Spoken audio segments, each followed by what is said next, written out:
Okay, Phil. All right. Would you rather have to get a tattoo of Mikey or get a tattoo of Mungo? Oh, easy. Get a tattoo of Mungo. Okay, easy. Why? You want to know why? Know why? Yes, Because yeah. like I'm just a bouncy, fun, kind of happy Carlton Banks kind of guy, and Mungo would give me some sort of like fake street cred. Right. This guy has seen stuff. Yeah, Mungo, you see that tattoo on me, you go, oh, don't mess with it. If I was just sitting there and I had the tattoo on, and you saw the tattoo on my arm, you go, oh, don't mess with that guy. And then I'd ruin it by opening my mouth and go, hey, what's up, guys? How you doing? Right. Don't mess with that guy. He's been to the video zone. Exactly. Is what they would say, yes. You see those spikes on him right there? He's almost doomsday. Look at him. All right. Yes. All right. RJ, you want to read the next one? Yes, next one. Hands on buzzer. Would you rather go back in time and meet Prince? Or would you go back in time and meet David? But let's say you're having brunch. Would you rather have brunch with Prince or Bowie?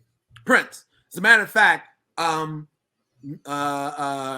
it was April of last year, I went out to Paisley Park and did the tour. Oh That's my how gosh. I am Prince. David Bowie, R.I.P., classic dude. But like I was there again. I'm older than most of the people listening. I was there when Prince like came out. I was there for his For You album when he had the big afro and his first cut was Soft and Wet. I was there when he had the perm and he had no shirt on and he had the little pork chop hair singing, you know, I Want to Be Your Lover. I was there. I know that he first wrote Nothing Compares to You and that he first wrote I Feel For You, made famous by Chaka Khan. You know what I'm saying? Like Now, that's how like deep. If you had to cover one TV theme song as Prince, what would it be? Good question. No, it's not. Well, it is a good question, but I kind of beat you to the punch because I've already done it. Oh, and what was it? Okay, so here it is. The remotes.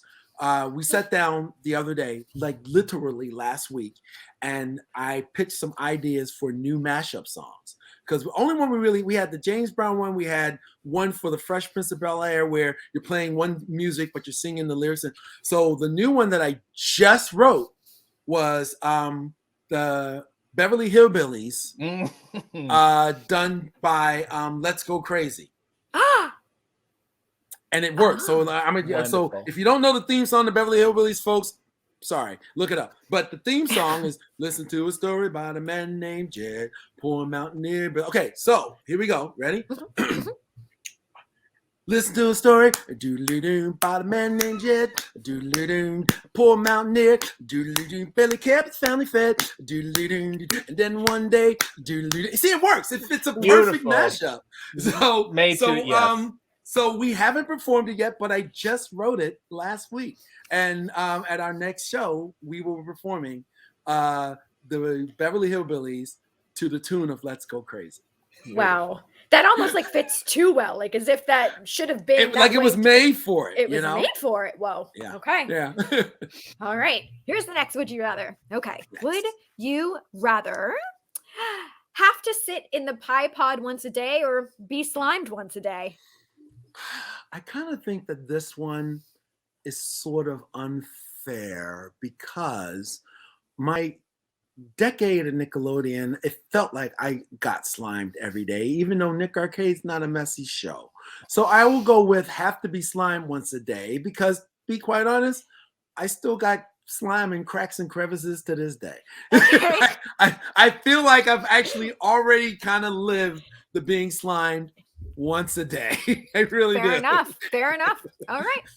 All right, RJ, you want to read the next one? Yes. Would you rather compete on The Amazing Race with Mike O'Malley, and under these rules, you would have to fly on the same plane? Or would you rather compete on Nailed It with Mark Summers? I would say The Amazing Race. Anything that gives me an opportunity to like expel this energy, I'm all for it. The idea of like, you know, cooking and I cook okay, but not really my thing. So yeah, Amazing Race with Mike. Yeah. Okay. Final answer. Perfect. All right. This next one's hard. Okay. This one's really tough, and we apologize. Would you rather live in a replica of the Death Star or live in a replica of the Batcave? This one's hard. Stay right there. Don't you go Oh, anywhere. no. I'm gonna keep talking. It's gonna while do I- more Okay. props. I think we're now getting to see Fillmore. I have You know what an I mean? I have an actual leather jacket. Are you kidding me? Live in the freaking replica? Are you kidding me? I wear this on with my Batman underoos, man. Are you kidding me? I would live in a replica of the Batcave all day long. Oh, And I would talk like this. And it'll probably help my voice. I Hi, love kids. it. Welcome to the show. Oh my God. Love it. It's my Perfect. Okay. Bat leather. And this is actually Batman Beyond. So good. So good. All right. RJ. Would you rather live in the universe of the last video game you played, or would you rather live in the last movie you watched? Ooh. Wow. Now that's the hard one. Okay. Because the last video I played was, I don't know what the exact name of it, but like on the PS5, I've got the Extreme Tetris, where you can go to worlds, and every time you go from one place to you're like traveling through the planets and stuff. It reminds me of Star Fox a little bit. So I don't know if I want to like contend with like boulders falling on me every day. But then the last movie that I watched was The Eternals, and like, no. Huh. Wow. I guess I'd have to say the last movie. Okay. Because I mean, you know, at least with the Eternals, and at the end, everything was done. You got the big giant thing sticking out of those, you know, but the Earth is saved. But like, I could be just walking to Starbucks, and then boom, a Tetris piece comes down. So Right. Yeah. That's before we go to the final one, Phil, people want to know, who is your Batman? Whether animated, in person, any Batman. Oh, wow. Wow. I think for the sake of, okay, my answer is based on consistency. Okay. Consistency of excellence. And that is Kevin Conroy. Yes, absolutely. Because Michael Keaton had a movie that was good. Michael had a Keaton that wasn't so He good. did. You know, Christian Bale had the first two I love. The third one, it's okay, you know. But when it comes to somebody, I can't name a bad episode of Batman the Animated Series. Wow. Yeah. And shout out to the Joker also, because Mark Hamill, exactly. So yeah, Kevin Conroy. Okay. He's my Batman. Yay. All right. Phil, we have one final Would You Rather. This is the last one. Wait, hold it. You know, What? I just realized too. What? Kevin Conroy is actually the voice of Bruce Wayne in Batman Beyond. Well, isn't So this there. beautiful? Look at that synergy. You tied that all together. There you go. What did I That's the tell you about? transition. What did I tell you about the transition? What did I tell It you was a about segues? Mark Summers level callback. Boom. Mark will be proud right now. All right. So the final one. Would you rather have an episode of Nick Arcade with your favorite band as contestants, or have an episode with your favorite TV cast as contestants? Okay, that one is super easy too. It would be my favorite TV cast because I gotta move to better light. I'm sorry. I'm just gonna move. I'm gonna lift up the whole Let's thing go and on move an a adventure. little bit closer. Here we go. All right, there we go. Chocolate Man in the dark doesn't work. Okay, here we go. All right.